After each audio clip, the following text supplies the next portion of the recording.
wonderful morning to one and all present here.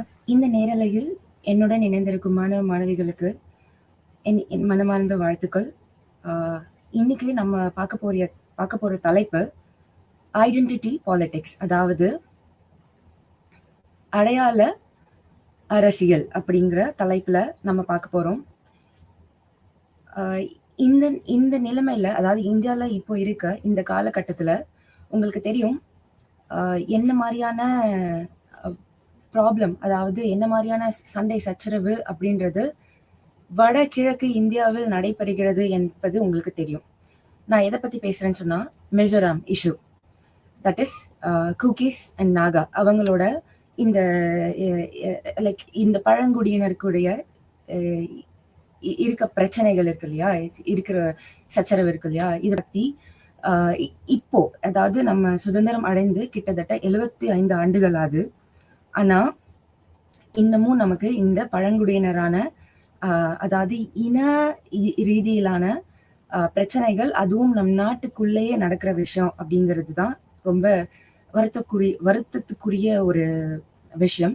So இப்போ நம்ம இப்போ இந்த சீக்வன்ஸ்ல லைக் என்ன நடந்துட்டு இருக்கு அப்படின்றது நம்மளோட ஹிஸ்டரி போய் பார்த்தாதான் நமக்கு தெரியும் ஏன் இந்த மாதிரியான கட்டமைப்பு இப்ப இருக்கு அப்படிங்கிறது. சரிங்களா? இதுல ஆக்சுவலா இந்த பகுதியில 3 பகுதி அடக்கி இருக்கு. என்னன்னா, ஃபர்ஸ்ட் வந்து நம்ம மைக்ரேஷன் பத்தி பார்ப்போம். அதாவது மைக்ரேஷன் அப்படின்னு சொன்னா என்ன அர்த்தம்னா, புலம்பெயர்ந்தவர்கள் அப்படின்னு சொல்றதுக்கான அர்த்தம் என்னன்னா, ஒரு இடத்த விட்டு இன்னொரு இடத்துக்கு மக்கள் போறாங்க இல்லையா, மக்கள் அவங்களோட வாழ்வியல் ரீதியான விஷயங்களை நோக்கி போறாங்க இல்லையா, அதுதான் புலம்பெயர்தல் அப்படின்னு சொல்றது. அகதிகள் அப்படின்னு சொன்னா ரெஃப்யூஜின்னு நம்ம சொல்லுவோம். அகதிகள் யாருன்னா, ஒரு இடத்துல இருந்து இன்னொரு இடத்துக்கு வலு கட்டாயமா வெளியில அனுப்பப்படுறாங்க இல்லையா, அவங்களதான் அகதிகள்னு சொல்லுவோம். குடியுரிமை பெற்றவர்கள், அந்த நாட்டுல அவங்களோட நாடு அப்படின்ட்டு குடியுரிமை, அதாவது பூர்வ குடின்னு நம்ம சொல்லுவோம் இல்லையா, அது வந்து அவங்கள நம்ம வந்து குடியுரிமை பெற்றவர்கள் அப்படின்னு நம்ம சொல்லுவோம். இந்த ரெஃப்யூஜிஸ் மைக்ரேஷன் இவங்களும் குடியுரிமை பெறலாம். அந்தந்த நாட்டோட விதி கட்டளைகளுக்கு உட்பட அவங்களும் அந்த குடியுரிமை பெறலாம்.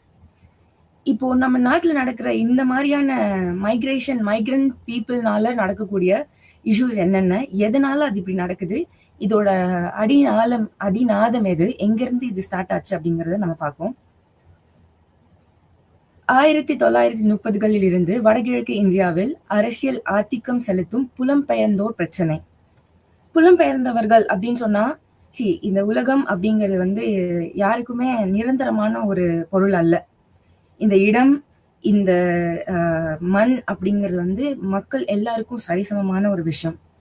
புலம்பெயர்வுன்றது வந்து நம்ம நாகரிகம் அடைந்த காலகட்டத்தில இருந்து நம்ம செய்யக்கூடிய ஒரு விஷயம். அதாவது நம்ம ஒரு இடத்துல இருந்து இன்னொரு இடத்துக்கு நம்ம போறோம் அப்படின்னு சொன்னா, நம்மளோட தேவைக்கேற்பதான் நம்ம அதை, நம்மளோட வாழ்வியல் தேவைக்கேற்ப நம்ம அதை மாத்திக்கிறோம்.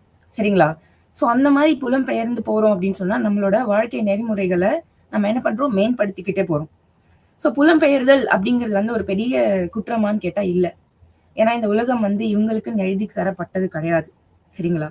இப்போ எனக்கு இந்த இடத்துல இதை தாண்டி எனக்கு இன்னொரு இடத்துக்கு போனா நல்ல ஒரு வேலை கிடைக்கும், அங்க இருக்க இடம் நல்லா இருக்கு, அங்க இருக்க மக்கள் நல்லா இருக்காங்க அப்படின்னு என்னோட வாழ்க்கையில நம்மளோட உலகத்துல இருக்க எல்லா மனிதர்களுக்கும் வாழ்வியல் முறை அப்படிங்கிறது வேறுபடும். என்னோட வாழ்வியல் முறை ஒரு மாதிரி இருக்கலாம், உங்களோட வாழ்வியல் முறை ஒரு மாதிரி இருக்கலாம், உங்களோட வாழ்வியல் எதிர்பார்ப்பு ஒரு மாதிரி இருக்கலாம். அதனால different people have different type of, அதாவது அவங்களுக்கு தேவைகள் வந்து பல்வேறு கோணங்கள்ல இருக்கும். அதனாலதான் ஒரு மனித இனம் புலம்பெயர்ந்து கொண்டு இருக்கிறதுன்னு சொல்லலாம். இப்போ நார்த் ஈஸ்ட் இந்தியா எடுத்துக்கிட்டோம், அதாவது வட கிழக்கு இந்தியா அப்படின்னு எடுத்துக்கிட்டா நமக்கு தெரியக்கூடியது என்னன்னா, அதாவது அவங்களோட ஜியோகிராபிக்கல் டைப், அதாவது அவங்களோட அமைப்பு எப்படி இருக்குன்னு பாத்தீங்கன்னா, அது எப்பவுமே அவங்களோட எல்லைகளை வந்து யாரோட ஷேர் பண்றாங்கன்னா, அதர் கண்ட்ரி, வேற ஒரு கண்ட்ரியோட நம்ம வந்து அந்த பார்டர்ஸை ஷேர் பண்றோம். இப்போ இந்த இடத்துல நம்ம உலகமே எப்படி இயங்குதுன்னு பாத்தீங்கன்னா, வர்த்தகத்துலதான் நம்ம உலகம் இயங்குது. நம்ம இங்க இருந்து இப்ப குளோபலைஸ்டு வேர்ல்ட், அதாவது உலகமயமாதல் நம்ம சொல்றோம். உலகமயமாதல் அப்படின்றது என்ன? நம்ம இங்கிருந்து அமெரிக்காவுக்கு எக்ஸ்போர்ட்டிங். நம்ம ஒரு விஷயத்த ஏற்றுமதி பண்ணி நம்ம ட்ரேட் பண்றோம். ஸோ இந்த மாதிரியான ட்ரேடிங் நடக்கும்போது நம்மள இப்ப எப்படி சொல்றோம்னா, உலகமயமாதல் அப்படிங்கும்போது மனிதர்களோட போக்குவரத்து ரொம்ப அபரிவிதமா அதிகம் அடைந்து விட்டது. சரிங்களா? ஸோ நம்ம நெறைய கேள்விப்பட்டிருப்போம். இங்க இந்தியர்கள் வந்து கனடா போறாங்க.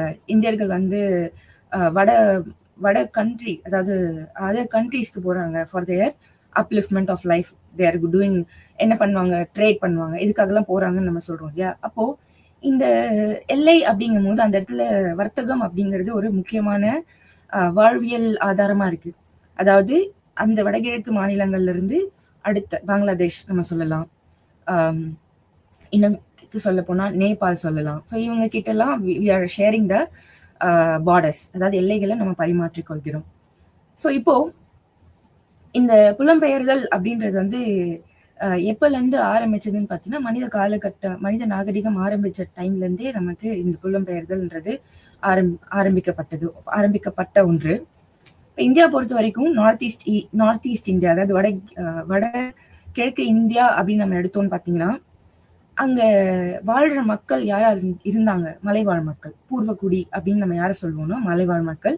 அதே மாதிரி அவங்களுக்கு வந்து பழங்குடியினர்ல நிறைய வெரைட்டிஸ் ஆஃப் பழங்குடியினர்கள் இருப்பாங்க. நிறைய அவங்க எதெல்லாம் வேறுபடுவாங்கன்னா, அவங்க பேசுற மொழியில இருந்து, அவங்களோட கலாச்சாரம்ல இருந்து, அவங்களோட பழக்க வழக்கங்கள், நெறிமுறைகள், அவங்களோட மத ரீதியான, அதாவது அவங்க வழிபாடு முறைகள்ல இருந்து எல்லாமே மாறுபடும். அதாவது ஒரு 10 குடும்பம் சேர்ந்த ஒரு பழங்குடியினரா கூட வாழ்வாங்க. புரியுதுங்களா? அப்போ அங்க இருந்த ஆட்கள் வந்து ரொம்ப மிக குறைவான ஆட்கள் தான். அதாவது நான் எப்ப சொல்றேன்னா 1930s, அது 1930களில் நம்ம சொல்றோம். ஸோ நமக்கு தெரியும் இந்தியா யாரோட காலனி ஆட்சியா இருந்ததுன்னா, பிரிட்டிஷார்கிட்ட நம்ம காலனி ஆட்சியா இருந்தோம். ஸோ பிரிட்டிஷார் நம்ம கிட்ட இருந்து எடுக்கக்கூடிய வளங்கள், அதாவது இங்க இருந்து என்னென்ன வளங்கள் அவங்களால ட்ரேட் பண்ண முடியுமோ, அதாவது ரா மெட்டீரியல் எடுத்து அதை ப்ராசஸ் பண்ணி எவ்வளோ அவங்களால எக்ஸ்போர்ட் பண்ண முடியுமோ அவ்வளோ எக்ஸ்போர்ட் பண்ணாங்க. ஸோ அப்படியே அவங்களுக்கு தென்பட்டது வந்து வடகிழக்கு இந்தியா பார்த்தீங்கன்னா மிதமான ஒரு லைக் எப்படின்னா அவங்களோட weather condition, weather condition, it will be like ரொம்ப மோர் ஆர் லெஸ் ஒரு குளிர் பிரதேசமான, ஏன்னா மலை சார்ந்த இடங்கள் இல்லையா? ஸோ இவங்க போய் தங்கறதுக்கான வசதிகளும் அவங்க அங்கே மேற்படுத்திக்கிட்டாங்க. ஏன்னா நம்மளோட இந்தியா அப்படின்றது ட்ராபிக்கல், ஆல் ஓவர் இந்தியா பார்த்தீங்கன்னா மெஜாரிட்டி ஆஃப் த பார்ட் எதை கவர் பண்ணணும்னா ட்ராபிக்கலில் வரும். ஸோ நம்மளுக்கு என்னென்னா சன்னி ஷேடில் தான் நம்ம மேக்ஸிமம் இருப்போம். ஸோ இந்த நார்த் ஈஸ்ட் இந்தியா பார்த்தீங்கன்னா it is full of hills and hill region. So இவங்க அங்கே போய் செட்டில் ஆனவங்க. அங்கே இருக்க வளங்கள் அவங்களுக்கு மிக ஆச்சரியப்படுத்துச்சு. ஆனால் அந்த வளங்களை பல்கி பெருக்க, அதாவது எடுக்கிறதுக்கான ஆட்கள் தேவைகள் அப்படின்னு ஒன்று இருந்துச்சு. அதாவது அங்கே இருந்த மக்கள் வந்து ரொம்ப கம்மியான அளவு தான் மக்கள் இருந்தாங்க. அப்போ அங்கே வேலை ஆட்கள் இல்லாமல் போனதுனால அதாவது பிரிட்டிஷ் அதிகாரிகள் என்ன பண்ணாங்கன்னா, மக்களை அந்த இடத்துக்கு வலுக்கட்டாயமா புலம்பெயர வச்சாங்க. சரிங்களா? அது வந்து இந்தியா அப்படிங்கிறது வந்து டியூரிங் பிரிட்டிஷ் பீரியட் நம்ம சொல்லணும்னா, we don't have a defined இதுதான் இந்தியா அப்படின்ற மாதிரியான டிஃபினிஷன்ல நம்ம இல்லை. பிகாஸ் அதுக்கப்புறம் நிறைய பார்ட்டிஷன் நடந்துச்சு. சரிங்களா? இப்போ இருக்க நம்ம அஸ்ஸாம் இருக்கு இல்லையா, அதுவே ஷிலட் அப்படின்ற பங்களாதேஷ் வாஸ் ஆல்சோ, அதுவும் ஒரு இந்தியா மாகாணமாக தான் இருந்தது. அதுக்கப்புறமா நம்ம வடக்கு கிழக்கு பாகிஸ்தான், மேற்கு பாகிஸ்தான் நம்ம பிரித்தோம். இதெல்லாம் மாகாணங்கள்லாம் பிரிக்கிறதுக்கு முன்னாடி மக்கள் எல்லாம் ஒன்றா தான் இருந்தாங்க. சரிங்களா? அப்போ வந்து அடுத்த கண்ட்ரிலேருந்து புலம்பெயர வைக்கிறோம் அப்படின்ற மாதிரியான அர்த்தம் இல்லை. அங்கேருந்தே மக்களை வந்து இங்கே வேலைக்காக தான் அவங்க கூப்பிட்டது. சரிங்களா? வேலைக்காக. இது என்ன வேலைக்குன்னா, அங்கே இருக்க பிளான்டேஷன் ஒர்க்கை பார்க்கறதுக்காக மக்களை புலம்பெயர செஞ்சது யாருன்னு பார்த்தீங்கன்னா பிரிட்டிஷார்கள் தான். அவங்க தான் முதல்ல இந்த நார்த் ஈஸ்ட் இந்தியாவுக்கு பங்களாதேஷ், இப்போ இருக்கக்கூடிய பங்களாதேஷ்ன்னு நம்ம சொல்கிறோம் இல்லையா, அந்த கண்ட்ரியில இருந்தும் Pakistan, many countries around the நம்மளோட சுற்றி இருக்க நிறைய கண்ட்ரீஸில் பீப்புளை வந்து என்ன பண்ணாங்கன்னா வர வச்சாங்க. எதுக்காகனா வேலை ஆட்களுக்காக வர வச்சாங்க. சரிங்களா? பிந்தைய காலனித்துவ காலத்தில் தீர்மான பங்கை தொடர்கிறது. தீர்க்கமான பங்கை தொடர்கிறது. அதாவது இந்த மைக்ரேஷன்றது வந்து அந்த பீரியட்ல தான் ரொம்ப ஸ்ட்ராங்கான ஒரு மைக்ரேஷன் இருந்தது. இன அல்லது இன தேசியவாத அரசியல் பெரும்பாலும் புலம்பெயர்ந்தவர்களை வெளியாட்கள் என்று குறிப்பிடுகிறது. நமக்கு இப்போ இண்டிஜீனியஸ் பீப்புள் அப்படின்னு சொல்றோம், பூர்வக்குடின்னு நம்ம சொல்றோம். இப்போ நம்ம ஒரு எடுத்துக்காட்டுக்கு நம்ம சொல்லலாம். இந்தியாவில் பார்த்தீங்கன்னா, அதாவது தமிழ்நாடுல நம்ம அகதிகளுக்கு முகாம் கொடுத்துருக்கோம். சொல்ல போகணும்னா திருச்சி மாவட்டத்துல இலங்கை தமிழர்கள் இருக்காங்க இல்லையா, அவங்களுக்கான ஒரு அகதி ரிஃபார்ம் கேம்ப்னு நம்ம சொல்லுவாங்க, அது அங்க இருக்கு. ஆனா இப்ப பாத்தீங்கன்னா அவங்க ஒரு நல்ல ஒரு இடத்துல நல்ல ஒரு இடத்துல இருக்காங்க. அவங்க அதாவது அகதிகள் மாதிரி இல்லாம இந்தியா தமிழ்நாடு அவங்களுக்கு என்ன பண்ணியிருக்காங்க, எல்லா அத்தியாவசிய உதவிகளும் செஞ்சு கொடுத்துருக்காங்க. சரிங்களா? இப்ப பாத்தீங்கன்னா வாய்ப்பு அப்படிங்கிறது வந்து எல்லாருக்கும் பொதுவானது ஒண்ணு. சரியா? இந்த வாய்ப்புக்கு வந்து யார் வேணா அதாவது இவங்களுக்கு தான் இந்த வாய்ப்பு கொடுக்கப்படும் அப்படின்னு நம்ம சொல்ல முடியாது. அந்த மாதிரி இருக்கிறது நம்ம என்ன சொல்றோம், இடஒதுக்கீடு, ரிசர்வேஷன் நம்ம சொல்றோம். பெரும்பாலான வாய்ப்புகள் வந்து அது பொதுதான். இப்ப இந்த இடத்துல எனக்கு ஒரு வாய்ப்பு இருக்கு, அதை நான் பயன்படுத்திக்கணுமா, இல்ல வந்தேரிகள் அப்படின்னு நம்ம சொல்றாங்க இல்லையா, அதாவது என்ன சொல்றாங்கன்னா வெளியாட்கள் நம்ம சொல்றோம் இல்லையா, இவங்க பயன்படுத்திக்கிட்டாங்க, என்னால முடியல அப்படிங்கிற பட்சத்துல அவங்களால முடியுது, அவங்களுக்கு கெப்பாசிட்டி இருக்கு, அதை அவங்க பயன்படுத்திக்கிட்டாங்க அப்படின்னு சொன்னா நமக்கு என்ன வரும், ஒரு விதமான பதற்றம். ஏன்னா நம்ம இடமாச்சே, நம்மளை தாண்டி இவங்க செயல்படுறாங்களே, நம்மளை தாண்டி நம்மளுக்கான வாய்ப்புகளை இவங்க எடுத்துக்கிறாங்களே அப்படிங்கிற ஒரு பதற்றம் நிலை அப்படிங்கிறது எப்பவுமே அசைக்க முடியாத ஒன்று. அதை நம்ம இல்லை அப்படின்னு நம்ம ப்ரூவ் பண்ணாலும் அது கண்டிப்பா இருக்குன்னு தான் அர்த்தம். கண்டிப்பா இருக்கும். ஏன்னா மக்கள் நம்ம at the end of the day we are all human being. கரெக்டுங்களா? ஸோ கண்டிப்பா நமக்கு அந்த ஒரு அச்சுறுத்தல் அப்படிங்கிறது வந்து கட்டாயமா இருக்கும். ஆனா நம்ம இந்த வகையில எப்படி யோசிக்கணும்னா, நம்ம அந்த வாய்ப்புகளை எடுக்கிறதுக்கு நம்மளால என்ன பண்ண முடியும் அப்படிங்கிறது தான் பார்க்கணும். சரிங்களா? அதை விட்டுட்டு இவங்க வந்து எடுத்துக்கிறாங்க அப்படிங்கிற கட்டமைப்புக்குள்ள நம்ம போனோம்னா நம்ம அப்படி அதே கட்டமைப்புக்குள்ள தான் நம்ம இருப்போம்.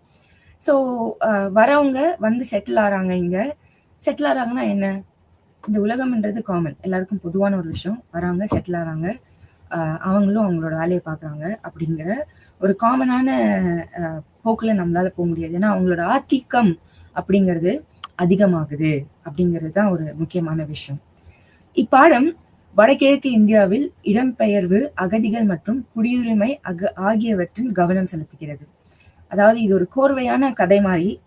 இப்ப நம்ம சொன்னோம் ஆரம்ப கிளாஸ் ஆரம்பிக்கும் போது நம்ம சொன்னோம், இப்போ நடக்கிற மிசோராம்ல நாகா குக்கீஸோட அந்த பிரச்சனைக்கான அடிநாதம் தான் இந்த வரலாறு. ஸோ இதை நம்ம புரிஞ்சுக்கிட்டாதான் எதுக்காக இப்படி நடக்குது, அரசியல், அதாவது இந்த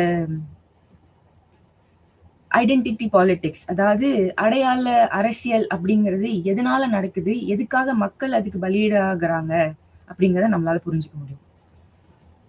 இதோட விளக்கம் என்னன்னு பார்க்கலாம். இடப்பெயர்வு ஒரு நாடு, இடம் அல்லது உள்ளூரிலிருந்தோ இருந்து மற்றொரு இடத்திற்கு சென்று குடியேறுவதற்கான சிறந்த வாய்ப்புகளை தேடுவதாக வரையறுக்கப்படுகிறது. நம்ம ஆரம்பத்திலே சொன்னோம், வாழ்வியல் முறைக்காக நான் என் இடத்தை விட்டு இன்னொரு இடத்துக்கு போறேன் அப்படின்னு சொன்னா என்னோட வாழ்வியல் என்னையும் என்னை சுற்றிய மக்களையும் நான் மேம்படுத்தணும் அப்படிங்கிறதுக்காக போறேன்.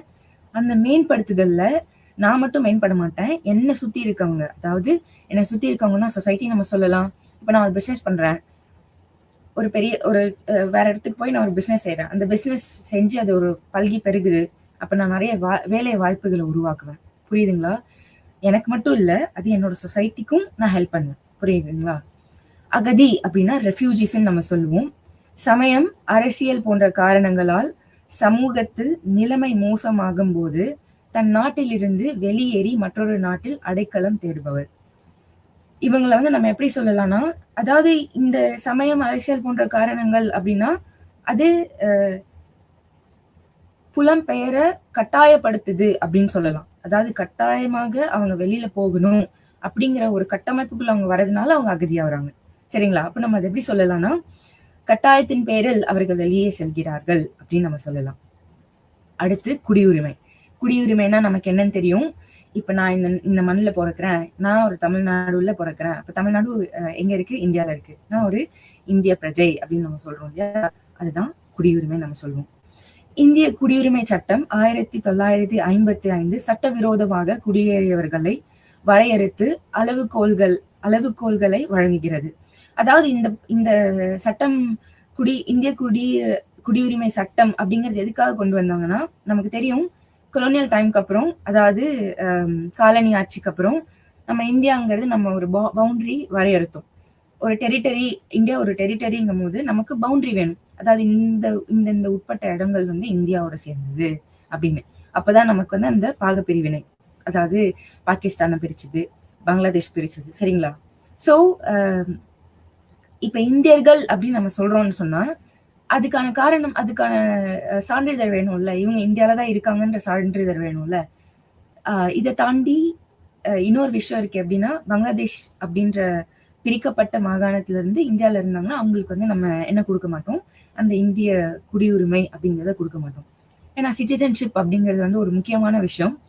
முக்கியமான விஷயம் எதுக்காக, நிறைய பல்வேறு கோணங்களை அது வந்து உள்ளடக்கும். இந்திய பிரஜை அப்படின்னு சொல்லும் போது, அவன் இப்போ ஒரு இந்திய பிரஜை ஒரு விஷயத்த சாதிக்கிறாங்க அப்படின்னு சொன்னா அது என்னவாகும், ஒரு பெரிய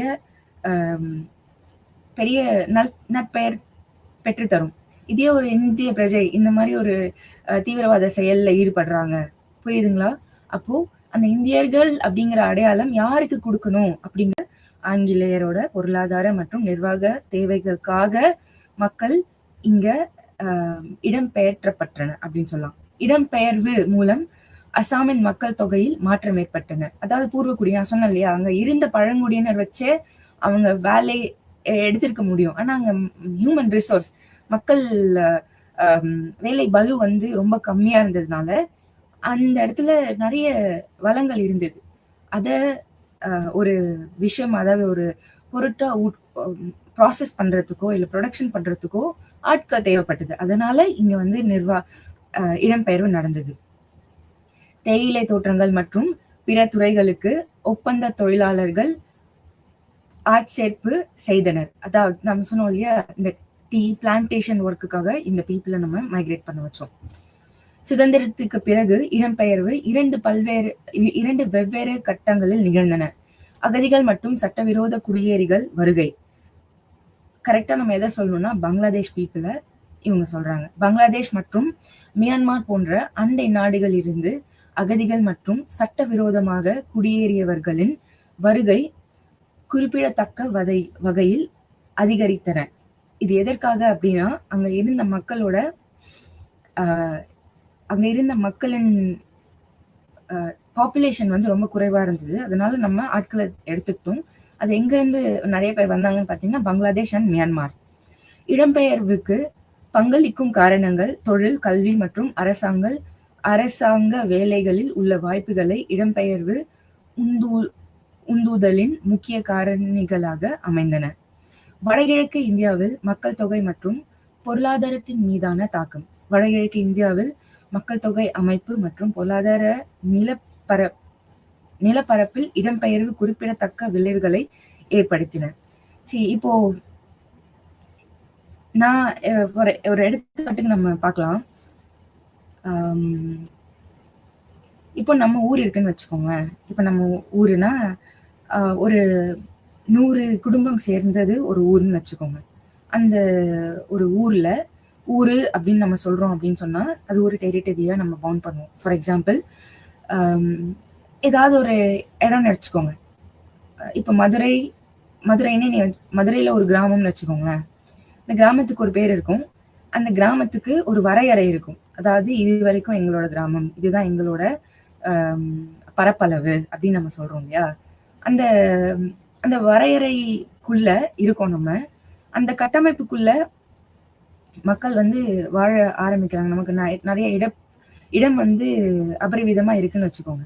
மக்கள் வர ஆரம்பிக்கிறாங்க, வந்து தங்க ஆரம்பிக்கிறாங்கன்னு வச்சுக்கோங்க. நம்ம வந்து என்ன பண்ணுவோம், முதல்ல கண்டிப்பா அடைக்கலம் தருவோம், வாங்க வந்திருங்க அப்படின்னு சொல்லிட்டு. அப்படிதான் நம்ம காலனி ஆட்சியை உள்ள விட்டோம் இல்லைங்களா? எப்படி அவங்க உள்ள வந்தாங்க? ஒரு சின்ன பிசினஸ் பண்ணிக்கிறோம்னு உள்ள வந்தாங்க. அதுக்கப்புறம் நம்மளோட நாட்டையே ஆண்டுட்டு பல பல நூற்றாண்டுகள் ஆண்டு விட்டு நம்ம வளங்களை எல்லாம் எடுத்துக்கொண்டு போனவர்கள் நிறைய பேர் நம்ம பார்க்குறோம். இதுதான் அங்க பிரச்சனையே. இப்போ உள்ள வராங்க அப்படிங்கும்போது நமக்கு இருக்கக்கூடிய வளங்களை அவர்கள் பங்கிட பங் பங்கெடுத்துக்கிட்டாங்கன்னா அது பிரச்சனை அவ்வளோக்கா இருக்காது. ஆனா அவங்களோட ஆதிக்கம் அதிகமா செலுத்தும் போது அங்க என்ன ஆகும்? கண்டிப்பா பிரச்சனை வரும். ஆதிக்கம் அப்படின்னா டாமினேஷன் நம்ம சொல்லுவோம். இப்ப அந்த டாமினேஷன் எப்படி ஏன் பாதிப்பு ஏற்படுத்துது? டாமினேஷன்னால என்ன பிரச்சனை அப்படின்னு சொன்னா, ஏன் இடம் இது அப்படின்னு நம்ம மைண்ட்ல வச்சிருப்போம் இல்லையா? இது என்னோட இடம். இந்த இடத்துல நீங்க வந்தீங்க, தங்கறதுக்கு கேட்டீங்க, நம்ம கொடுத்தோம். இப்ப நீங்க எங்களை ஆட்சி பண்றதுக்கான நிலைமைக்கு வந்து நிக்கிறீங்க. அதாவது எங்களோட உரிமைகளை, எங்களோட நிலங்களை, எங்களோட உடைமைகளை நீங்க சொல்ற மாதிரி தான் நாங்க வைக்கணும். அப்படிங்கிற ஒரு நிலைமைக்கு வந்து நிற்கும் போதுதான் இங்க பிரச்சனையே வருது. சரிங்களா? இந்த இடத்துல ஆத்திக்கம் அப்படிங்கிறது வந்து ரொம்ப எளிதான விஷயமா நம்ம பார்க்க முடியாது. ஆத்திக்கத்துல நிறைய வகையான ஆத்திக்கம் இருக்கு. இப்போ 2 பேரும் 2 இனமும் நல்ல ஒரு அண்டர்ஸ்டாண்டிங்கோட மதிப்பு மிக்க நம்ம விஷயங்கள் நகர்த்தி கொண்டு போறோம் அப்படின்னு சொன்னா, அது ஒரு நல்ல சீரான சொசைட்டியை உருவாக்கும். சீரான சொசைட்டி அப்படின்னு சொன்னா நம்ம என்ன சொல்லலாம்? ஒரு நல்ல சமுதாயத்தை உருவாக்கும் நம்ம சொல்லலாம். ஆனா அந்த ஆதிக்க மனப்பான்மை அப்படின்னு வந்துடுச்சுன்னா மக்களை வந்து நம்ம என்ன பண்ணுவோம்? துன்புறுத்துவோம்னா அவங்களோட அவங்களோட இஷ்டத்துக்கு அவங்களால இருக்க முடியாது. சரிங்களா? இதெல்லாம் தான் பிரச்சனையே இதுல இருந்து தான் பிரச்சனை ஆரம்பிச்சது. இடம்பெயர்வு பற்றிய கருத்து. இடம்பெயர்வு என்பது அசாம் மக்கள் மத்தியில் உள்ளூர் சமூகங்களின் நலனுக்கு தீங்கு விளைவிப்பதாக கருதப்படுகிறது. இது ஒரு பாயிண்ட். நம்ம உள்ளூர் சமூகங்கள் அந்த அந்த சொசைட்டி இருக்காங்க இல்லையா, அவங்களோட அந்த மக்களோட நிறைய விஷயங்களுக்கு இது வந்து ஒரு தீங்கான விஷயமா அவங்க பாக்குறாங்க. இன மோதல்கள். புலம்பெயர்ந்தோர் மற்றும் பழங்குடி மக்களுக்கிடையே இன மோதல் எழுகின்றன. இனம் அப்படின்னு சொன்னா எத்தனிசிட்டின்னு நம்ம சொல்லலாம். சரிங்களா? இப்போ எத்தனிசிட்டியில என்ன பிரச்சனை நடக்கும்? எப்படி எத்தனிசிட்டியில ப்ராப்ளம் வரும்? என்ன மாதிரியான பிரச்சனை எத்னிசிட்டியில வரும்னு பாத்தீங்கன்னா, இப்ப நான் வந்து ஒரு வகையான வழிபடுதல் நான் வச்சிருக்கேன். இன்னொருத்தவங்க இன்னொரு வழிபடுதல் வச்சிருப்பாங்க. அதுலயே நமக்கு வந்து மாற்று கருத்து ஏற்படலாம். நாங்க இதை கும்பிடுறோம். இப்போ இங்க இந்த இந்த மத கட்டமைப்பு, சாதி கட்டமைப்பு இது எல்லாமே மனிதர்களாக உருவாக்கப்பட்டது. ஆனா ஒரு விஷயம் நம்மளால மாற்ற முடியாதது என்ன அப்படின்னு சொன்னா, மாற்ற முடியாதது ஆரல்ஸ் இயற்கையான ஒரு விஷயம் அப்படின்னு சொன்னா நம்மளோட பழக்க வழக்கங்கள்.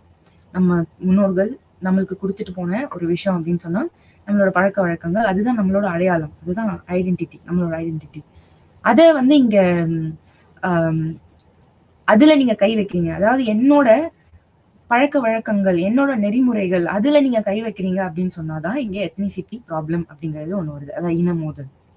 அசாம் இயக்கம் 1979 to 1985 இடம்பெயர்வுக்கு எதிராக அசாமில் குறிப்பிடத்தக்க வெளிநாட்டினருக்கு எதிரான இயக்கம் எழுப்பப்பட்டது. அந்த வாதத்துக்கு கண்டிப்பா ஒரு அடிநாதம் இருக்கும். அடிநாதம் அப்படிங்கிறது என்னன்னா, இப்ப என்னோட வாதம் என்னவா இருக்கும்னா, இது என்னோட இடம், இந்த இடத்த வந்து நீங்க ஆக்கிரமிப்பு பண்றீங்க, அது என்னோட வாதம். சரிங்களா? இதை வந்து நம்ம பேசி தீர்த்துக்கலாம் ஒரு வகையில. அப்படி அதை தீர்த்துக்க முடியல அப்படின்ற பட்சத்துல என்னோட இனத்தையும் என்னோட செயல்பாடுகள் என்னோட கோட்பாடுகள் எல்லாத்தையும் நான் காப்பாத்திக்கணும். அப்ப அந்த வாதம் என்ன ஆகும்னா தீவிரமாகும். அதுதான் நம்ம தீவிரவாதம் அப்படின்னு சொல்றோம். இப்ப பாத்தீங்கன்னா அந்த இயக்கம்லாம் இருக்கு இல்லைங்களா, அசாம் இயக்கம் 1979 இருந்து 1985 வரைக்கும் இந்த இயக்கம் வந்து இருந்தது. இந்த இயக்கம் எதுக்காக ஆரம்பிக்கப்பட்டது? அங்க இருந்த மக்கள் தொகையில என்ன யோசிச்சிருப்பாங்க? இந்த இடம் வந்து நம்ம வேற யாருக்கும் கொடுத்துடக்கூடாது, இல்லாட்டி இந்த மாதிரியான பிரச்சனை இருக்கு, இதை நம்ம பார்க்கணும், இதை நம்ம எடுத்து நம்மளோட மக்களை நம்ம தான் காப்பாற்றணும் அப்படிங்கிற ஒரு வாதம் கொண்ட குறுகிய மக்கள் என்ன பண்ணுவாங்கன்னா, இதை வந்து ஒரு தீவிரமா ஆக்கி அது வந்து எப்படி ஆகும்னா ஒரு கட்டத்துல பேச்சுவார்த்தையா இருக்கும். அடுத்த கட்டம் என்னவாகும்னா அடிதடியா இருக்கும். அடுத்த கட்டம் அது போரா முடியும். சரிங்களா? இதுதான் நம்ம தீவிரவாதம் சொல்றோம். ஸோ இந்த மாதிரியான இயக்கங்கள்லாம் எதுக்காக ஆரம்பிச்சாங்க? அவங்களோட இனத்தையும் அவங்களோட மக்களையும் காப்பாத்திக்கிறதுக்காக, அதுக்காக வேண்டிதானே தவிர மற்றபடி இன்னொருத்தவங்கள அடிமைப்படுத்தணுமோ அப்படின்றதுக்காக இல்ல. சரிங்களா? அசாம் ஒப்பந்தம் 19 அதாவது 1985. 1975 வரை குடியேறியவர்களுக்கு குடியுரிமை சிக்கல்களை தீர்த்து குடியுரிமை அந்தஸ்து வழங்குதல். அதாவது 1971 இந்த பர்டிகுலர் டைம் வரைக்கும் இங்க இருக்க பீப்புளுக்கு நாங்க வந்து 1945ல நமக்கு அந்த என்ன கொண்டு வந்துட்டாங்க, 1955ல அமெண்ட்மெண்ட், சாரி, குடியுரிமை சட்டம் கொண்டு வந்தாங்க இல்லையா? அப்ப என்ன சொன்னாங்கன்னா 1955 அதுக்கு உள்ள உட்பட்ட மக்கள், அதாவது என்னோட மூதாதையர்கள் இங்க இருந்தாங்க அப்படின்னு சொன்னா அவங்களுக்கு எல்லாருக்குமே இந்திய குடியுரிமை கொடுத்தாங்க. ஆனா இந்த அசாம் ஒப்பந்தம் என்னன்னு சொல்றாங்கன்னா 1971 வரைக்கும் யார் யாரெல்லாம் உள்ள இருந்தாங்களோ அவங்களுக்குலாம் பூர்வக்குடி அப்படின்ற அந்த குடியுரிமை அந்தஸ்து வழங்கலாம் அப்படின்னு சொன்னாங்க. இது வந்து ஒரு ரொம்ப பெரிய சிக்கலை ஏற்படுத்துச்சு அசாம் மக்களுக்கு. எதுக்காகனா அப்படி அவங்கள எல்லாரையுமே அவங்க, அதாவது 1971 வரைக்குமே இருக்கிற மக்கள் எல்லாருக்குமே அவங்க குடியுரிமை அந்தஸ்து கொடுத்துட்டாங்கன்னா அங்க இருக்க மக்களோட இயல்பு வாழ்க்கை வந்து ரொம்ப ஆல்ரெடி அவங்க கஷ்டப்பட்டுட்டு இருக்காங்க. இப்ப இந்த குடியுரிமையும் கொடுத்துட்டாங்கன்னா பெரிய ப்ராப்ளம் வரும். சரியா? அவங்கதான் ஃபுல் ஆதிக்கம் எடுத்துப்பாங்கன்ற ஒரு சின்ன ப்ராப்ளம் இருந்தது. சரிங்களா? இப்படிதான் மைக்ரேஷன் ஆச்சு. இந்த மாதிரியான மைக்ரேஷன் ஹிஸ்டரி தான் அசாம் மட்டும் கிடையாது, நார்த் ஈஸ்ட், மெகாலயா, திரிபுரா, அசாம், நாகாலாந்து, இந்த ஏரியாஸ்க்கு எல்லாத்துக்குமே இந்த மாதிரியான மைக்ரேஷன் இஷ்யூஸ் இருந்துட்டே இருந்துச்சு. இப்ப வரைக்கும் இந்த மைக்ரேஷன் இஷ்யூ இருக்கு. இப்ப கூட நமக்கு அந்த எக்ஸாக்டா இவங்க யாரு அப்படின்னு, அதாவது குடியுரிமை பெற்றவங்களா இல்லையா அப்படின்னு நம்ம பார்க்க கணக்கு எடுக்கிற பட்சத்துல நிறைய ப்ராப்ளம் வெளி வரலாம். சரிங்களா? அகதிகள், ரெஃப்யூஜிஸ், அகதிகளின் நுழைவு 1947ல அகதிகள் 1945 பிரிவினைக்கு பின் அசாமில் அதிகமாக காணப்பட்டன. பிரிவினை, அதாவது பார்ட்டிஷன் பண்ணாங்க இல்லையா பங்களாதேஷ், அதை பார்ட்டிஷன் பண்ண பிறகு அகதிகளோட எண்ணிக்கை வந்து அதிகமாச்சு. நம்ம பேசிக்கலா தெரியும் பங்களாதேஷ் என்ன country? It's a Muslim country. சரிங்களா? அப்போ அந்த வரையறைக்குள்ள வாழ்ந்த இந்துக்கள் அவங்க என்ன பண்ணாங்க? மைனாரிட்டிஸ் அப்படின்னு ஒரு அந்தஸ்து வந்துரும் ஒண்ணு. இன்னொன்னு என்ன ஆகும்? அவங்களுக்கு அந்த இடத்துல பாதுகாப்பு இன்மையா இருக்கும். ஏன்னா நமக்கு தெரியும் இந்த பார்ட்டிஷன்ங்கிறது வந்து ஒரு பெரிய இந்து முஸ்லிம் அப்படிங்கிற ஒரு அந்த ஒரு அடிப்படை நாதம் வச்சுதான் நம்ம பிரிச்சோமே, முஸ்லிம் கண்ட்ரின்னு நம்ம பிரிச்சிருக்கோம். ஸோ அந்த இடத்துல இந்து மக்கள் வாழுறாங்க அப்படின்னு சொன்னா, இப்போ நம்ம இந்தியால முஸ்லிம்ஸ் கஷ்டப்படுறாங்க இல்லையா? கஷ்டப்படுறாங்கன்னா எப்படி நான் சொல்றேன்னா, மைனாரிட்டிஸ் அப்படிங்கிற அந்த ஒரு பிரிவின் கீழே அவங்களுக்கு பல இன்னல்கள் இருக்கலாம். அது வந்து மனதளவுல இருக்கலாம். சரிங்களா? அந்த இன்னல்கள்லாம் இந்த ஹிந்துஸ்க்கு இருக்க, அவங்களால அதை தாக்கு பிடிக்க முடியாம அகதிகளா அவங்க என்ன பண்ணாங்கன்னா அசாமுக்கு குடியேறினாங்க. இடம்பெயருக்கான காரணங்கள் இதுவும் வகுப்புவாத கலவரங்கள் மற்றும் துன்புறுத்தலின் விளைவாக இடம்பெயர்ந்தனர். சரியா? வகுப்புவாதனா இந்து முஸ்லிம், ஊடுருவலுக்கு எதிரான அதிருப்தி, அகதிகளின் வருகையால் அசாம் உள்ளிட்ட மாநிலங்கள் அதிருப்தியை சந்தித்தன. அகதிகள் உள்ள வராங்க அப்படிங்கிற பட்சத்துல நம்ம அவங்களுக்கு அரவணைக்கிறதா, இல்ல இவங்களை நம்ம அரவணைச்சா நமக்கு இவங்க பிரச்சனையா இருப்பாங்களா அப்படிங்கிற ஒரு பதற்ற நிலை அசாம்ல இருந்துட்டே இருந்துச்சு. நோ அதர் கோ அப்படின்ற ஒரு அதாவது வேற வழி இல்லை அப்படிங்கிற கட்டத்துல அவங்க ஏற்றுக்கிட்டாங்க. ஆனாலும் அந்த ஏற்றதுதான் பிரச்சனையே இப்போ நமக்கு இருக்க இந்த ஆத்திகவாதிகளின் பங்களிப்பு. உள்ளூர் மக்கள் அகதிகள் மோதல். திரிபுரா, அருணாச்சல பிரதேசம் மற்றும் மிசோராம் போன்ற மாநிலங்களில் உள்ளூர் மக்கள் மற்றும் அகதிகளுக்கு இடையிலான மோதல் பரவலாக காணப்பட்டன. இப்ப இந்த கட்டமைப்புல இந்த மாதிரி ஒரு ப்ராப்ளம் வரும்போது நம்ம என்ன பண்ணுவோம்? ஆல்ரெடி அவங்களுக்கு வந்து அங்க பிரச்சனை, அவங்க இந்த இடத்துக்கு வந்திருக்காங்க, இங்கேயும் பிரச்சனை அப்படின்னு சொன்னா அவங்களுக்கு எப்படி இருக்கும்? புரியுதுங்களா? ஸோ இந்த இடத்துல என்ன ஒரு அடிப்படையான புரிதல் இல்லை அப்படின்னு சொன்னா, மக்கள் வராங்க, அவங்கள அரவணைத்து நம்ம பேச்சுவார்த்தை மூலியமாக இதுதான் அப்படிங்கறத வந்து நம்ம தெளிவுபடுத்திக் கொள்ள விரும்பாத மக்கள், எங்களால முடியாது, உங்களை ஏத்துக்கவே முடியாது அப்படிங்கிற ஒரு விரும்பாத அந்த புரிதலே இல்லாத மக்களால ஏற்படக்கூடிய பிரச்சனைன்னு நம்ம சொல்லலாம். ஆனா நிறைய நம்ம அனுபவிச்சாச்சு. இந்த மாதிரி அகதிகள் நம்ம உள்ள விட்டு நிறைய அனுபவிச்சாச்சு. அதன் ஒரு அதிருப்தியாக கூட நம்ம இதை எடுத்துக்கலாம். ஸோ உங்களுக்கு இப்ப புரியும்னு நினைக்கிறேன். ரெஃப்யூஜிஸ் எந்த டைம்ல, அதாவது அகதிகள் எந்த டைம்ல அதிகமா குடியேறினாங்க அப்படின்றது. அதுவும் இந்த ரெஃப்யூஜிஸ் எல்லாருமே யாருன்னா, அவங்கள நம்ம எப்படி வரையறுக்கிறதுனே நமக்கு தெரியாது. ஏன்னா அவங்க ஒரு பார்ட் ஆஃப் இந்தியாவா தான் இருந்தாங்க. அதுக்கப்புறமா அது பங்களாதேஷ்ன்னு பிரிஞ்சதுனால வேற வழி இல்லாம, அதாவது அது முஸ்லிம் கண்ட்ரின்னு ஆகிற பட்சத்துல வேற வழி இல்லாம அவங்க இந்து கண்ட்ரிக்குள்ளே வரணுன்றதுனால அவங்க உள்ள வந்தது. ஸோ இவங்களை எந்த கட்டமைப்புக்குள்ள நம்ம கொண்டு போய் வைக்கிறது நமக்கு தெரியல. புரிதல் இல்லாத ஒரு காலகட்டம். அதனால ஏற்பட்ட சிக்கல், ஏற்பட்டு கொண்டிருக்கிற சிக்கல் இப்பவும் நடக்குது. சரி, குடியுரிமை அப்படிங்கிற விஷயத்துக்கு போலாம். குடியுரிமை சிக்கல் அசாம் சுதந்திரத்துக்கு பிறகு பல குடியுரிமை சார்ந்த சவால்களை எதிர்கொண்டது. நம்ம இப்ப பார்த்தோம் இல்லையா 1971 அந்த குடியிருப்பு சட்டம். ஆக்சுவலா அது வந்து அவங்களுக்கு ஒரு பெரிய அடி. ஏன்னா 1971 வரைக்கும் இருந்தவங்களை நீங்க சிட்டிசன் அப்படின்னு சொன்னா எங்களுக்கான சலுகைகள் என்ன ஆகுறது அப்படிங்கிறது அவங்களோட ஒரே கேள்வி. அரசாங்க நடவடிக்கைகள் குடியுரிமை கவலைகளை தீர்க்க வெளிநாட்டினர் சட்டம் மற்றும் குடியுரிமை சட்டம் போன்ற சட்டங்கள் செயல்படுத்தப்பட்டன.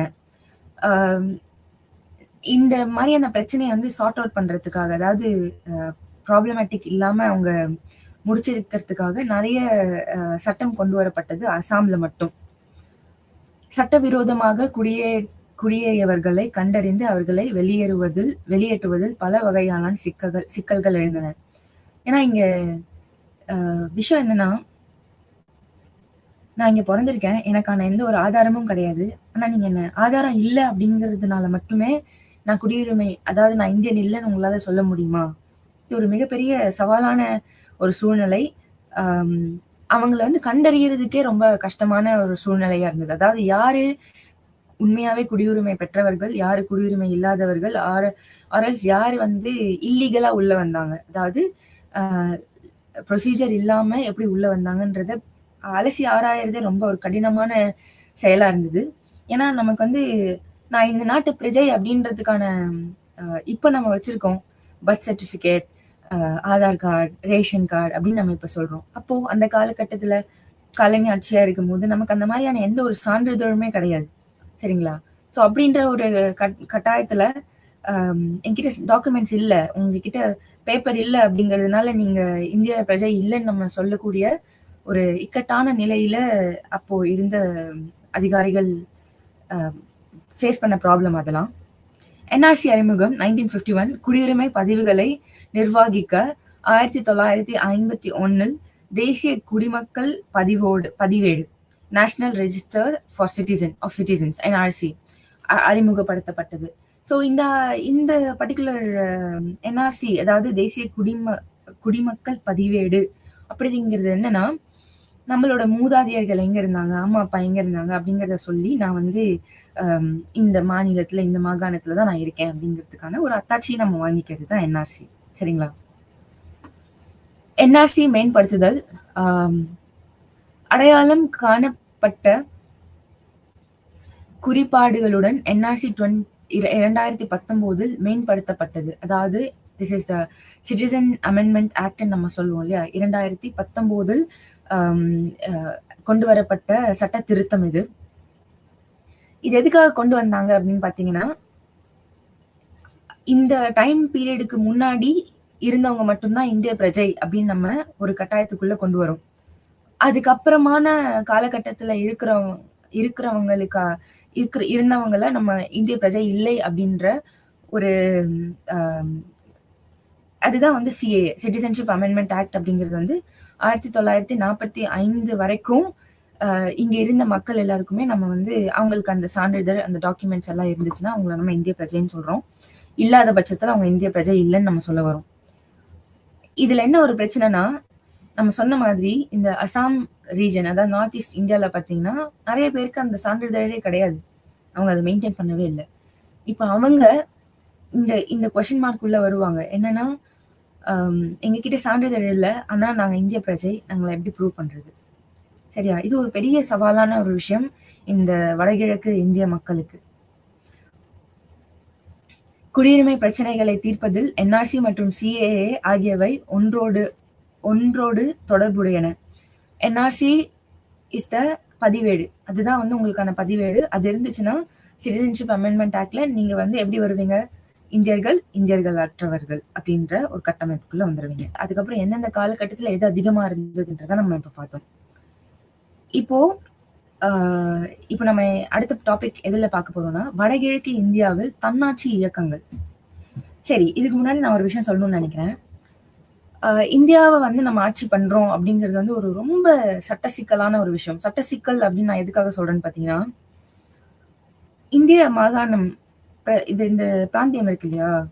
இப்ப தமிழ்நாடுன்னு எடுத்துக்கோங்களேன். தமிழ்நாடுல இருந்து நீங்க ஆந்திராவுக்கு போங்க. ஆந்திரா போனீங்கன்னா அது உங்களுக்கு ஒரு வெளிநாடு மாதிரி தான் உங்களுக்கு தெரியும். ஏன்னா அங்க பேசுற மொழி வேறையா இருக்கும்.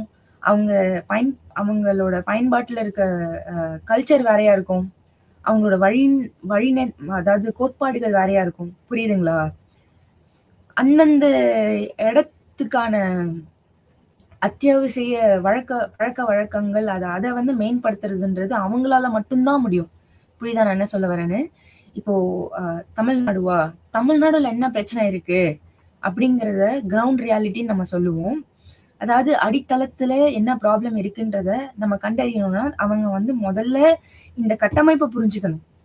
தமிழ்நாடோட கட்டமைப்பு புரிஞ்சுக்கணும். தமிழ்நாடு என்ன மாதிரியான நிலைமையில இருக்கு, இங்க மக்களோட நிலைப்பாடு என்ன, இதெல்லாம் புரிஞ்சுக்கணும்.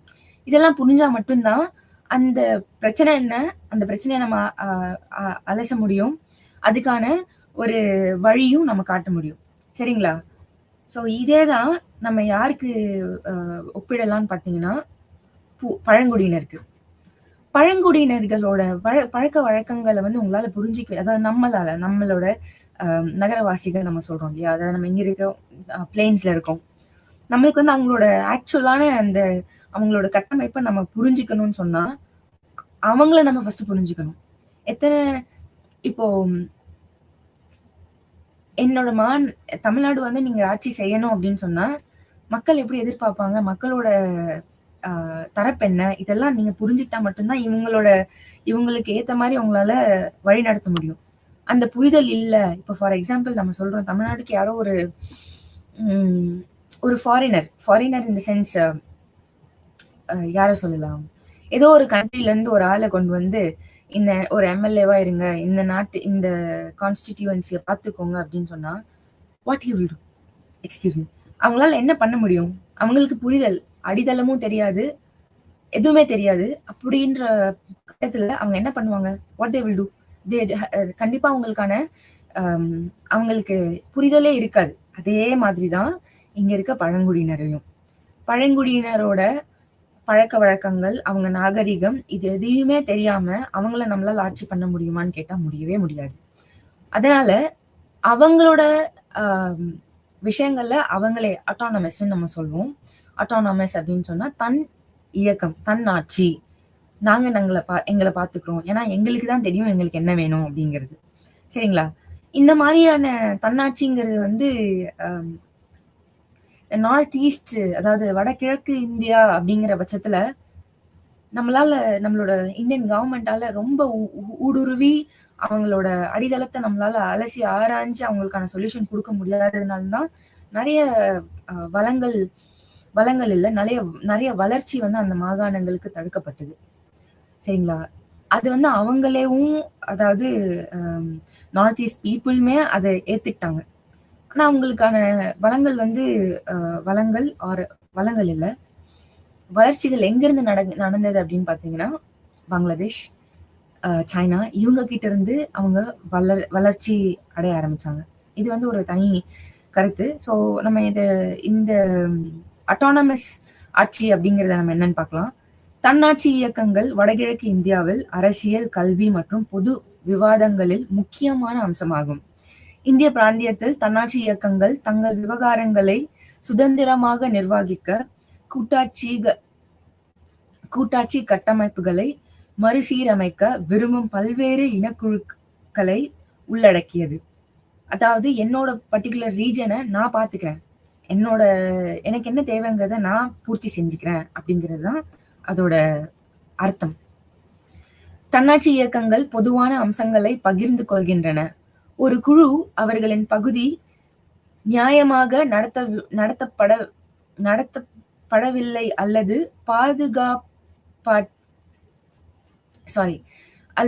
பாகுபாட்டை எதிர்கொள்கின்றது என்று உணரும்போது அவை பொதுவாக எழுகின்றன. பிராந்தியம், கலாச்சாரம், மொழி மற்றும் வரலாறு போன்ற பொதுவான தன்மைகள் பெரும்பாலும் இந்த குழுக்களை ஒன்றிணைக்கின்றன. என்னென்ன காரணிகள் இவங்க ஒன்னா இருக்கிறதுக்கான இது உங்களுக்கு தெரியுது இல்லையா? இயக்கங்களை தனித்துவமான கலாச்சார அடையாளங்களை வெளிப்படுத்துவதையும் சமூக பொருளாதாரத்தை மேம்படுத்துவதையும் நோக்கமாக கொண்டுள்ளன. அதாவது நம்ம சொன்னோம் இல்லையா, ஒரு வாதம் அப்படிங்கும் போது ஏதாச்சும் ஒரு காரணம் இருக்கும், அதுக்காக தான் நம்ம அந்த இயக்கத்தையே ஆரம்பிச்சிருப்போம், சரியா? அந்த இயக்கம் எதுக்காக இருக்கும்னு பாத்தீங்கன்னா, அந்த இயக்கத்தை சார்ந்த மக்களை பாதுகாக்க ஒரு அங்கமாக செயல்படும் வச்சுக்கோங்க. அரசியல் அல்லது சமூக தலைவர்கள், மாணவர்கள் மற்றும் சிவில் சமூக அமைப்புகள் இயக்கங்களை வழிநடத்தி குறைகளை நிர்வகித்து நிவர்த்தி செய்தல் மற்றும் கூட்டு நடவடிக்கைகளுக்கு மக்களை அணிதிரட்டுதல் போன்றவற்றை செய்கின்றன. ஸோ மக்களுக்கு என்ன வேணும் அப்படிங்கிறத மக்கள்கிட்டே கேட்டு, மக்களுக்கு இதெல்லாம் ஓகேவா அப்படிங்கிறத அவங்ககிட்டே பேசி இந்த இயக்கம் நடைபெறும். வடகிழக்கு இந்தியாவில் தன்னாட்சி இயக்கங்களில் செயல்பாடுகள், கிளர்ச்சிகள் எதுக்காக உருவாகுதுன்னா, இப்ப என்னோட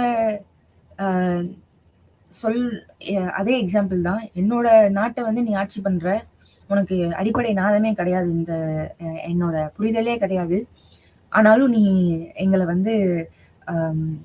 கட்டமைக்கணும்னு நீ நினைக்கிறங்கும் போது அப்ப நீ எப்படி கட்டமைப்ப? கண்டிப்பா அது ஒரு தவறுதலான கட்டமைப்பா தான் இருக்கும், சரிங்களா? இதனால்தான் கிளர்ச்சி உண்டாகுது. வடகிழக்கு இந்தியாவில் உள்ள கிளர்ச்சிகள் அரசியல் மாற்றத்திற்கான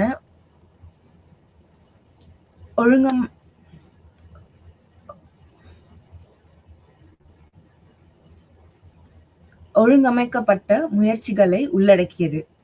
அசாமில் உள்ள அசாம் ஐக்கிய விடுதலை முன்னணி, யுனைடெட் லிபரேஷன் ஃப்ரண்ட் அசாம், மற்றும் மேகாலயாவில் உள்ள ஹைன்ட்ரிப் தேசிய விடுதலை counselling, Hynniewtrep national liberation council HNLC ஆகியவற்றை உதாரணங்களாகும். அதாவது இந்த மாதிரியான சின்ன சின்ன இயக்கங்கள், நம்ம சொன்னோம் இயக்கங்கள் எதுக்காக இருக்குன்னா, அந்த அந்த கட்டமைப்புக்குள்ள இருக்க மக்களை அவங்கதான் காப்பாற்றணும் அப்படிங்கிற ஒரு கட்டமைப்பு இருக்கிறதுனால இந்த இயக்கங்கள் உருவானது. மலை பிரதேச மாநில கோரிக்கை 1950 1960களில் தனி மாநிலங்கள் அல்லது யூனியன் பிரதேசங்கள்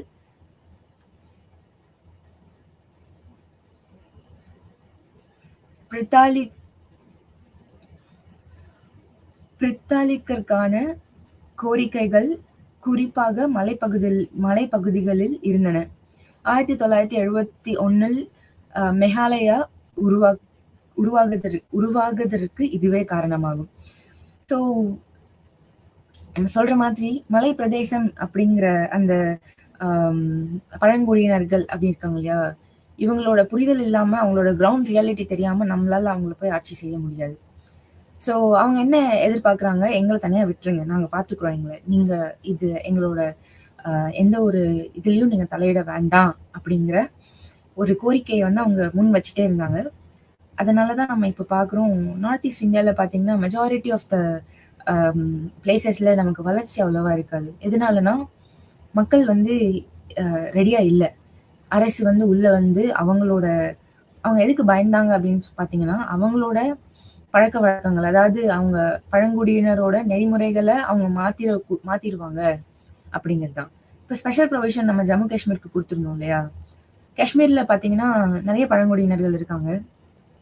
இதுக்காக நம்ம வந்து அவங்களோட அந்த எதுக்காக அந்த ஸ்பெஷல் ப்ரொவிஷனை நம்ம வச்சோம் அப்படின்னு பார்த்தீங்கன்னா, அவங்களோட அந்த நேச்சுரல் ரானஸ் வந்து கொஞ்சம் கூட குலைஞ்சிடக்கூடாது, எதுவுமே சீர்கெட்டக்கூடாது அப்படிங்கிற ஒரு காரணத்துக்காக தான் அதை கொண்டு வந்தாங்க. அதே மாதிரியான காரணங்கள் தான் இந்த மலை பிரதேச மாநிலங்களுக்கும். அவங்க என்ன நினைக்கிறாங்கன்னா, இப்போ ஒரு இனத்தை வந்து நம்ம அழிக்கணும்னா அவங்களோட ஐடென்டிட்டி, அதாவது அவங்களோட அடையாளத்தை நம்ம அழிச்சிட்டா போதும். அடையாளம் வந்து நிறைய விதத்துல நம்ம பிரதிபலிக்கலாம். முதல்ல நம்ம பேசக்கூடிய லாங்குவேஜ், நம்மளோட லாங்குவேஜ்ல நம்ம பிரதிபலிக்கலாம், நம்மளோட கல்ச்சர்ல பிரதிபலிக்கலாம், நம்ம கும்பிடக்கூடிய விதங்கள்ல பிரதிபலிக்கலாம். இந்த மாதிரியான விஷயங்களை இவங்க ஃபேட் ஆக்கிடுவாங்க. வேற யாராச்சும் உள்ள வந்தாங்கன்னா இது எல்லாமே வந்து அழிஞ்சிடும் அப்படிங்கிற ஒரு பயத்துல கவர்மெண்ட் அவங்க உள்ளேயே விடல. அதுக்கான பின்பங்கள் தான் இப்ப இருக்கக்கூடிய north east India on a whole.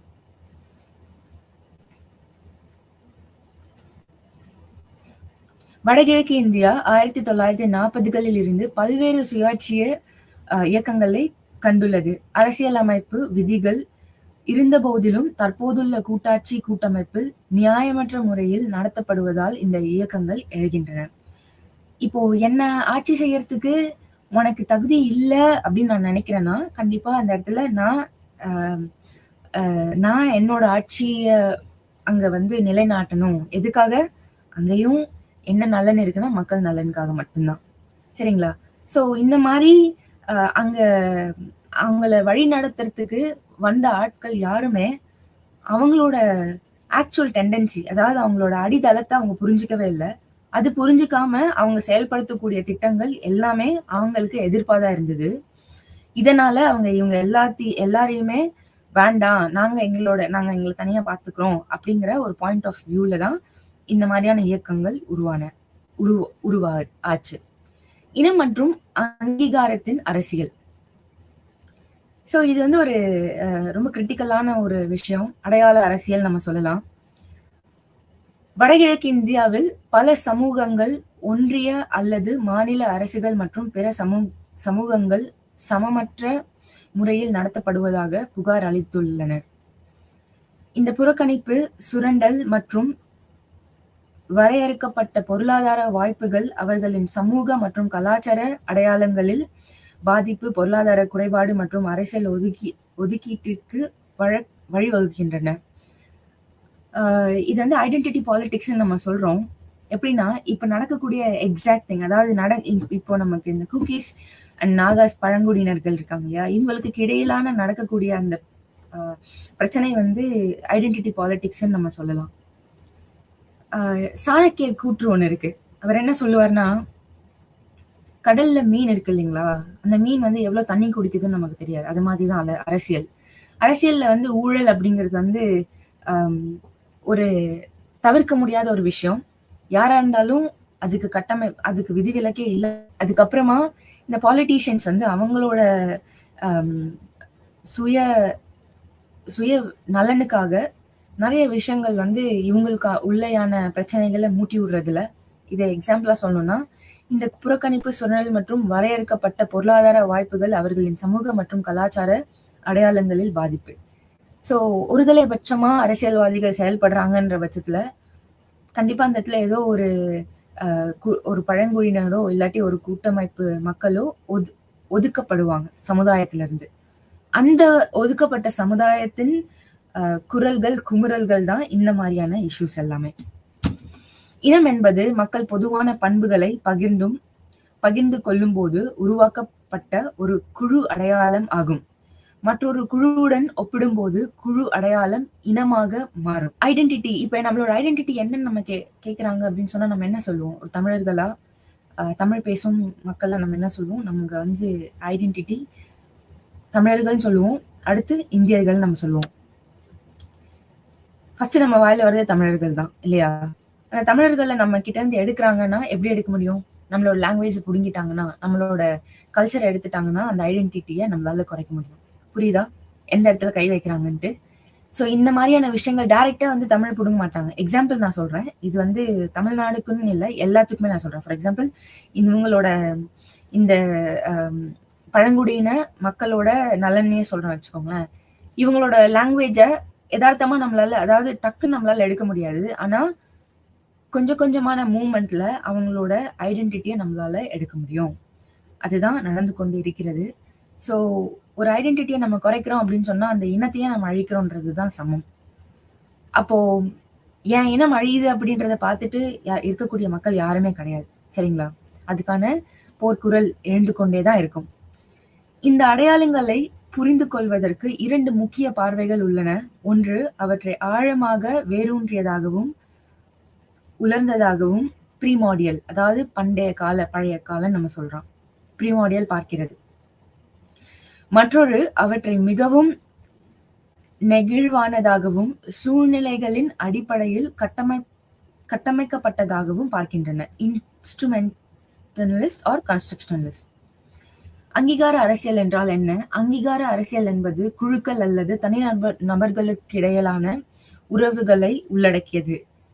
இது இரண்டிற்கும் இடையிலான உறவுகளில் பரஸ்பர மற்றும் சமமான மரியாதையை வலியுறுத்துகிறது.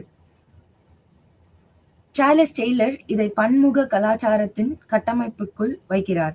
மேலும் அடையாள குழுக்களின் மரியாதை, அங்கீகாரம் மற்றும் தன்னாட்சி ஆகியவற்றில் கவனம் செலுத்துகிறார். வடகிழக்கு இந்தியாவில் பிராந்திய சபைகளில் இடம்பெற விரும்பும் சிறுபான்மை இனத்தவர்களை பற்றி அங்கீகார அரசியல் விவாதிக்கப்படுகிறது. எனக்கு அங்கீகாரம் வேண்டும் அப்படின்னு சொன்னா யாருமே வேண்டாம் அப்படிங்கிறத சொல்ல மாட்டாங்க. ஸோ அங்கீகாரம் கொடுக்கப்படணும். அங்கீகாரம் எப்படி கொடுப்பாங்கன்னா, எப்படி ஒரு அங்கீகாரம் பிறக்கும் அப்படின்னு பார்த்தீங்கன்னா, இப்போ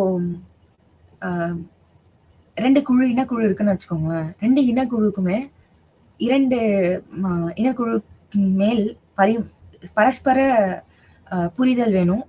பரஸ்பர மரியாதை வேணும். அதுதான் அங்க முக்கியம். ஸோ இப்ப நான் வந்து ஒரு எடுத்துக்காட்டுக்கு சொல்றேன். இப்ப நான் ஒரு கிறிஸ்டியனா இருக்கேன் அப்படின்னு சொன்னா, நான் ஜீசஸ் வழிபடுதல், என்னோட வழிபடுதல் வேற மாதிரி இருக்கும். இப்போ இன்னொருத்தவங்க ஹிந்து, அவங்களோட வழிபாடு வேற மாதிரி இருக்கும். நான் கிறிஸ்டியனா இருக்கிற ஒரு காரணத்தினாலேயே இந்துவை நான் வந்து என்ன பண்ண முடியாது, ஒதுக்க முடியாது. புரியுதா? அப்படி நான் ஒதுக்குறேன்னு சொன்னா அவங்களுக்கு நான் மரியாதை கொடுக்கலன்னு அர்த்தம். அப்போ அந்த இனத்தை நான் வெளியில அனுப்புறேன். அதாவது அவங்கள நான் மதிக்காம அங்கீகாரம் பண்ணாம இருக்கன்னு அர்த்தம். ஸோ அந்த மாதிரி இருக்கிற பட்சத்துல என்ன ஆகும்? அந்த இடத்துல மோதல் ஏற்படும். இனக்குழுக்கள் தங்கள் உரிமைகள், கலாச்சார சின்னங்கள், அடையாளம் மற்றும் பொருளாதார வளங்களுக்கு அங்கீகாரம் பெறுவதை இவை கையாள்கிறது.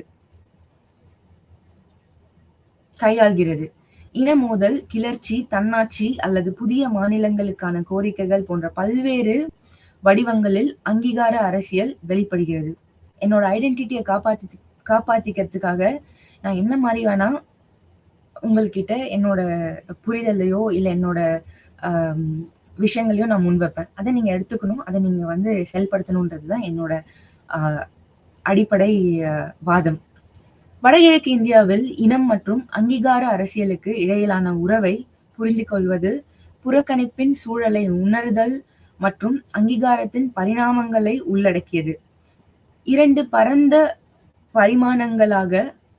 பரிமாணம் மற்றும் அரசியல் பரிமாணம் உள்ளன. இவை மொழி மோதல், கலாச்சார அடையாளத்தை பாதுகாத்தல் மற்றும் அரசியல் சுயாட்சி ஆகியவற்றை உள்ளடக்கியது. வடகிழக்கு இந்தியாவில் அங்கீகார அரசியல் நடுத்தர வர்க்கங்கள் மற்றும் உயரடுக்கு மக்களின் எழுச்சி, தேர்தல், அரசியல் வளர்ச்சி மற்றும் அரசியல்வாதிகளுக்கிடையான போட்டி ஆகியவற்றால் பாதிக்கப்படுகிறது. இதுல முக்கியமா ஒரு விஷயம் என்ன சொல்றாங்கன்னு பாத்தீங்கன்னா, இந்த மிடில் கிளாஸ் அப்படிங்கிற ஒரு கட்டமைப்பு இருக்கு இல்லையா, அது எப்போ உள்ள வந்துச்சோ அது பிளஸ் இலைட் குரூப்ஸ் இருக்காங்க இல்லையா, ஸோ இவங்களோட ஆதிக்கம் ஒரு இடத்துல ரொம்ப அதிகம் அப்படிங்கிற பட்சத்துல அந்த அட்டு மக்களை அவங்க என்ன பண்றாங்க, நிராகரிக்கிறாங்க. ஸோ என்ன சொல்றாங்கன்னு பாத்தீங்கன்னா, இந்த மிடில் கிளாஸ் எவல்யூஷன் இவங்க எப்போ மேம்பட ஆரம்பிச்சாங்களோ அப்பவே இந்த அடித்தள மக்களோட அடையாளம் அப்படிங்கறத வந்து சீர்குலைச்சிட்டே வராங்க அப்படிங்கிறது தான் வாதமா இருக்கு.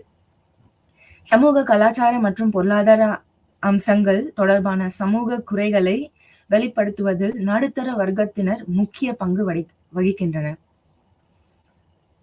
சமூக மற்றும் கலாச்சார பரிணாமம், மொழி தொடர்பான பிரச்சனைகள், பழங்குடி அடையாளத்தை அங்கீகரிப்பது போன்ற கலாச்சார அம்சங்களை பாதுகாத்தல் ஆகியவை முக்கியமானவை.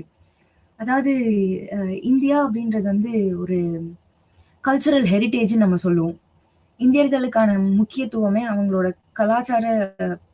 கலாச்சாரத்தை பின்பற்றி அவங்க அதை பேணி பாதுகாத்து வர்றதுதான் ஒரு முக்கியமான அம்சமா நம்ம பார்க்கிறோம். ஸோ அவங்களோட அந்த ஆக்சுவல் கலாச்சாரத்தை அவங்க மறந்துட்டாங்களோ இல்லாட்டி அதை மறக்க வைக்கிறாங்களோ அப்படின்னாலே நம்மளோட இந்த இந்திய அம்சத்துல இருந்து நம்ம வெளியில வரோம் அப்படிங்கிறது ஒரு முக்கியமான விஷயம். இது எதை ரொம்ப டச் பண்ணுன்னு பார்த்தீங்கன்னா நம்மளோட பழங்குடியினர்கள் தான். பழங்குடியினர்கள் ரொம்ப பறந்து விரிந்திருக்காங்க. அவங்கள நம்ம புரிதல் இல்லாம நம்ம அவங்கள ஆட்சி பண்றோம். அது ஒரு முக்கியமான விஷயம். பிகாஸ் அவங்களோட சொன்னோம் இல்லையா, நம்மளோட அவங்களோட கிரவுண்ட் ரியாலிட்டி நமக்கு தெரியாம நம்மளால டு த பாயிண்ட் அவங்களுக்கு நம்மளால ஆட்சி கொண்டு வரவே முடியாது. ஸோ அந்த காரணத்தினால இந்த பழங்குடியினர்கள் காப்பாத்துறதுன்றது, அதாவது பேணி பாதுகாக்கிறதுங்கிறது ஒரு முக்கிய அம்சமாகும் இந்திய கலாச்சாரத்தை, அதாவது கலாச்சாரத்தின் பரிணாமம், அது போக வரலாற்று சிறப்பு. பல பழங்குடி மக்கள், அரசு, புலம்பெயர்ந்தோர் மற்றும் கலாச்சார நடைமுறைகளில் ஏற்படும் மாற்றங்கள் ஆகியவற்றின் சமத்துவமின்மையால் தங்கள் அடையாளம் அழிந்து வருவதாக உணர்கின்றனர். ஸோ பல பழங்குடியினர் மக்கள் அழிஞ்சே போயாச்சு. எப்படி அவங்க அழிஞ்சு போனாங்கன்னா அவங்களோட நிறைய ரொம்ப சின்ன சின்ன மிஸ்டேக்னால, அதாவது கான்ஸ்டியூஷன் நம்ம மேக் பண்ண டைம்ல 1955 இந்த பார்ட் 6 கொண்டு வரப்படும் போது பழங்குடியினரோட அந்த அதாவது அவங்களோட பேர் இருக்கு இல்லையா, அந்த பேர்லயே நிறைய தப்பு பண்ணியிருக்காங்க. பேர்ல நிறைய தப்பு பண்ணாங்கன்றது என்னன்னா, இப்ப குக்கீஸ் அப்படின்றாங்க இல்லையா, அவங்கள குக்கீஸ்ன்னு அவங்க சொல்றாங்களா, தொடர்ந்து குக்கீஸ்னா அவங்க அழைக்கப்பட்டாங்களா அப்படின்னா கேட்டா கிடையாது. நிறைய பரிமாணம் இருக்கும் கண்டிப்பா. அந்த பரிமாணம் ஆனதுக்கான காரணம் அவங்களோட அந்த ஒரிஜினலான அந்த பெயரை அவங்க ப்ராப்பரா மெயின்டைன் பண்ணாம வந்ததுதான். இது வந்து யாரு மேல தப்புன்னு நம்ம சொல்ல முடியாது. இவங்க மேலதான் தப்புனால நம்மளால கொண்டு வர முடியாது. ஆனா இந்த மாதிரியான நிறைய காரணங்கள் உள்ளது இவங்களோட பழங்குடியினரோட அடையாளம் அழிந்ததற்கு. அரசியல் கோரிக்கைகளை புறக்கணிப்பது தங்கள் உணர்விலிருந்து எழுகின்றன. இது பிராந்திய கவுன்சிலர், புதிய மாநிலங்கள் அல்லது இறையாண்மை கொண்ட மாநிலங்களை உருவாக்க வழிவகுக்கிறது. அரசியல் முன்னேற்றங்கள், தேர்தல் மற்றும் அரசாங்க உருவாக்கத்தின் போது தலைவர்களுக்கிடையே பேச்சுவார்த்தை கொள்வதும் இதில் அடங்கும். அதனாலதான் அவங்க என்ன கேட்கிறாங்கன்னா, தன்னாட்சி, எங்களை நாங்களை பார்த்துக்கிறோம் அப்படிங்கிற ஒரு மனநிலைமையில அவங்க ரொம்ப இருக்காங்க, ரொம்ப கட்டமைப்பு இருக்காங்க. அண்ட் இன்னொன்னு என்னன்னா, மற்ற அவங்கள நம்மளால மேம்படுத்தவே முடியல. ஏன்னா அவங்கள மேம்படுத்தணும் அப்படின்ற பேர்ல அவங்களோட இனத்தை நம்ம அழிச்சிட்டு வரோம் அப்படிங்கிறதுதான் நிதர்சன உண்மை. வடகிழக்கு இந்தியாவில் இனம் மற்றும் அங்கீகார அரசியலுக்கு ஒன்றோடு ஒன்றாட இணைக்கப்பட்டன. அங்கு சமூகங்கள் தங்கள் உரிமைகள், அடையாளம் மற்றும் கலாச்சார அடையாளங்களுக்கான அங்கீகாரத்தை நாடுகின்றன. இது சமூக, கலாச்சார மற்றும் அரசியல் பரிணாமங்களை உள்ளடக்கியது. நடுத்தர வர்க்கம் குறைகள் மற்றும் அரசியல் கோரிக்கைகளை வெளிப்படுத்துவதில் குறிப்பிடத்தக்க பங்கை கொண்டுள்ளது. அங்கீகார அரசியலின் சூழல், அரசியல் முன்னேற்றங்கள், தேர்தல் மற்றும் கருத்து உருவாக்குவர்களின் எழுச்சி ஆகியவற்றால் வடிவமைக்கப்பட்டுள்ளது. ஸோ ஆன் அ ஹோல் நம்ம சமரைஸ் பண்ணணும்னா, இந்த இனம், இந்த எத்னிசிட்டி, நார்த் ஈஸ்ட் இந்தியா, இவங்களோட வலி அப்படிங்கிறது வந்து ரொம்ப ஆழமானது. அவங்களோட இனம் அழைக்கப்படுது அப்படிங்கிறது தான் நிதர்சன உண்மை இந்த காலகட்டத்துல. ஸோ இப்ப அவங்கள நம்ம ஆட்சி புரியணும் அப்படின்னு சொன்னா அவங்களுக்கான அவங்களோட அடித்தளம், அதாவது அவங்களோட ஆழம் வேரூன்றி இருக்கிறதோ, அத நம்ம புரிஞ்சுக்காம அவங்கள ஆட்சி பண்றதுன்றது முட்டாள்தனம். நன்றி, வணக்கம்.